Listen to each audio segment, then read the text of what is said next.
Alrighty, let's just jump into this. Let's talk about these tariffs. I know it's what everybody's talking about. We're talking about it at work. Let's talk about it on the news. Today is basically the last weekend of March. Next week we're in April. Supposedly by next week, by the end of the first week in April, we're supposed to start to see these 25% tariffs on these vehicles. What we don't know yet from the research that I have done up to this point is what countries will be affected with these tariffs. The way it's making it sound from all the talk and the articles and everything, until I see the exact bill or however they're pushing this through, it looks like everything that's not built in America is going to be taxed with this tariff. Even parts are going to have tariffs, and even the percentage of the cars not built in the U.S. will also have tariffs from what I am reading. So unless it's a 100% sourced car from the United States, the 25% tariff sounds like it's going to be applied to this. Now, we have not heard anything yet from Toyota. I work over here at Fred Anderson Toyota in Asheville. Our dealership has not been told anything specific that I'm aware of. Nobody's knowing anything about price increases or even if this stuff is going to stick. But I want to show you kind of what that percentage of the cars looks like, because when I did some research on imports, really about the only brand that does not, import any cars is Tesla. Tesla's the one brand in the United States that does not make any cars outside of the U.S. Now, what I don't know is the parts makeup of where their parts come from or where, things come from. That's something I have to do more research on. But pretty much every other car brand, to include the U.S. brands, imports anywhere between, basically 25% and up. Toyota imports about 51 or 52% of our cars from Japan or elsewhere, really, and there's a lot of the RAV4s and stuff like that that are built here. So I want to show you guys some of the percentage points on these stickers on these new cars. To my knowledge, every single new car that's out there should have these stickers on them. So if you're kind of curious for what brand you're looking at, whether it be Mazda or Ford or Toyota or Honda, if you want to roll through a lot, just kind of look at these stickers and kind of get an idea of how bad it may be for these tariffs, you can look at that. So from my understanding, if it's 100% built and assembled and imported from another country, it's going to be 25% tariff on the whole thing, right? But if the car is 50% from parts outside the U.S., only that 50% is going to get the 25% tariff. So it's less of an impact. And obviously, the smaller that number is, if it's a U.S. built car with 10% of parts that come from outside the U.S., then that 25% tariff only affects that small percentage there. So still a real thing, something we're all having to talk about. I know people are trying to figure out if they should buy a car now or wait. This is just what I personally think. I think, at least in Toyota's world, this is going to be somewhat like it was during COVID. So if these do go through, I do think that we could potentially see price increases. I don't know.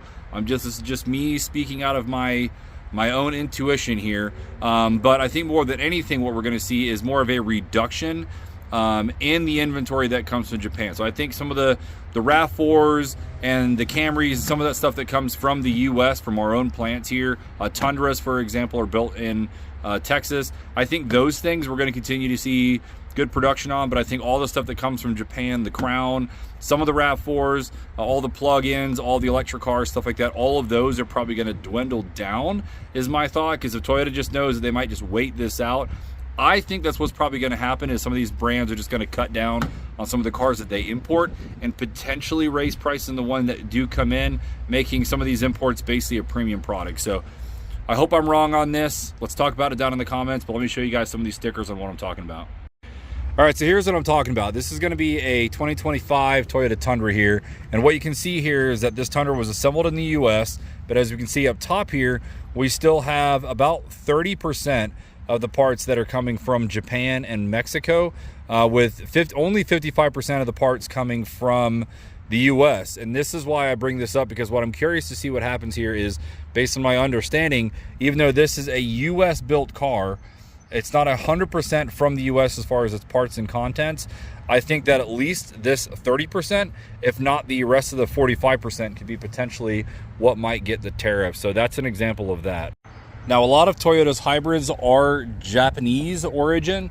As you can see here, this is a brand new Prius, just came off the truck, 100% from Japan, built in Japan, parts from Japan, nothing at all comes from Toyota. So, potentially in this case, if this goes the way we're all kind of fearing, this is a $31,000 car, might as well call it a $32,000 car, a 25% tariff on that's going to be pretty significant. We're talking, you know, another $7,000 to $8,000 that could be potentially added to the price of this car if this goes the way that we're all fearing. So here's an interesting one. This is a new Toyota Camry LE. These are all built in the United States as well. You can see this comes in from the Kentucky plant there in Georgetown. And we kind of have the same parts content there. You got a 55% parts content here in the U.S. With 30% from Japan. And strangely enough, nothing else that comes from Canada or Mexico. So what I'm curious about is, you know, I guess this is a regulatory sticker is my guess. But on the delta between these two numbers and 100%, I am guessing that they just don't have to disclose where the rest of that, you know, 15% or so comes from in this case. And my guess is that's, you know, China, Indonesia, you know, Taiwan, and who knows, maybe some parts from Europe, you know, maybe, who knows, Australia. Here is a Tacoma gas model, and as we come down in here, you can see 35% of the parts are from the U.S. Now, these are all built in Mexico. I think most people know that. It's been that way for a long time. Look up the chicken tax if you want to know more about that. But you can see only 35% comes from the U.S., Canada. Everything else is from Japan, Mexico, and I'm sure other places. Here is a hybrid Tacoma, and the main thing I wanted to show you here is we even have a smaller percentage here, and because the hybrid components come from Japan, you can see there's a higher percentage from Japan there. So 60% of this truck, even though it's built in Mexico, actually comes from overseas. So here's something interesting. This is a US built RAV4. You can see the number, first number is a 2 instead of a J. This is a 70% US Canada parts content. This car is built in Canada, which I actually did not know until making this video. But you can see a pretty low amount of parts actually comes from Japan on this one. So 70%. Now this one over here, I actually have two RAV4s that have the J as the first VIN. I know it's super polleny, so I apologize. But if we flip it, it's so interesting. So same exact car, both of these are RAV4 XLEs, but you can see 75% comes from Japan with 20% from US, Canada. So it is very interesting. This is a Japanese built car. And if we go to this one over here, this is the plug-in hybrid, the Prime, as they used to call it. You can see 0% from Canada. This is a Japan car. Any of these plug-ins and electrics, I tell you, like the BZ, the Primes, the Priuses, they are Japan only.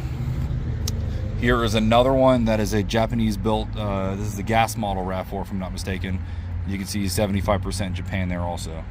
Correction, I said this is a gas model car. It is a hybrid, so something to note. All right, so what are we thinking? I'm kind of wanting to post this video before all this stuff comes out because I'm just curious to see how incorrect I hope that I am going to be on this. I know this is a hotly debated subject as well, so I'm curious to kind of hear from others that are in the industry down in the comments what you think is going to happen. Try to keep it civil down there in the comments. I know there's a lot of emotions and politics wrapped up in this, but yeah, let's just see what happens. As somebody who's been selling cars for about 5, almost 6 years now, and all of that time for the most part has been spent in the COVID and post-COVID era, I kind of have a feeling that minus the fact that everybody was printing money in 2021, we're going to see a similar situation potentially with new car prices increasing as well as used car prices attached to that. So very much hope that I'm wrong. I hope that we stay busy. Hope cars can get cheaper, not more expensive, but this might be the world we have to live in for the next little bit. So let's see what happens.